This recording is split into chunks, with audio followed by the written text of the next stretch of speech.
तो ये जो ढोल है ये ऐलान है जंग का, ये ऐलान है कौम की फतह का, और ये उनका आखिरी सलामी है। ये जो ढोल बजता है उसकी साथ गम की होती है, और किसी को खुशी का लगता है तो अपने घर की शादी में बजवा के देंगे और शादी का अंजाम भी देंगे। तो ये जब बजवा ताशा बजाने वालों को मालूम है कि हम गम के लिए बजा रहे हैं, तो आपको किस बात का एतराज, जब आपकी नीयत इंटेंशन बहुत वाज़ेह है कि मालूम है कि ये गम का है। तो ये दो बातें मैं अर्ज करना चाह रहा था। एक तो ये कि ढोल क्यों बजाया जाता है, ऐलान है, और ये पुराने ज़माने की रविश थी कि ऐलान भी करा जाता था, बलबला शायरी भी करी जाती थी जोश भरने के लिए। अब कुछ तारीखी बातों की तरफ रुजू करना चाहता हूँ, ज़्यादा टाइम नहीं लूँगा। देखिए,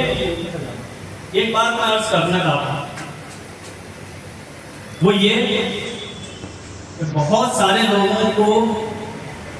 इस बात की तकलीफ होती है कि जो बात पहुंची है वो हमारे पसंदीदा लोगों के जरिए से नहीं पहुंची। यानी कि बात तो मुतमईन बख्श लग रही है, दिल भी उस पर गवाही दे रहा है और दिल भी चाह रहा है इस पर अमल करें, लेकिन क्योंकि हमारे पसंदीदा लोगों ने नहीं कही है तो हम नहीं मानेंगे। मैं आपसे कहूं कि अगर आपका जानी दुश्मन भी हक बात कहे तो हक बात को तस्लीम कर लें, और आप पे जान निशावर करने वाला भी गलत बात करे तो उसकी बात नहीं तस्लीम करना चाहिए। तो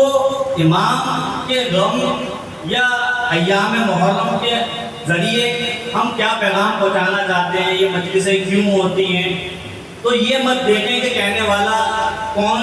है, कितनी उम्र का है, कहाँ से आया है, और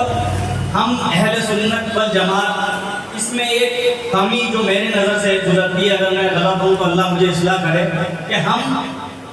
अपने आप को किसी कंपनी के प्रोडक्ट के द्वारा बनाए हुए हैं कि हमारे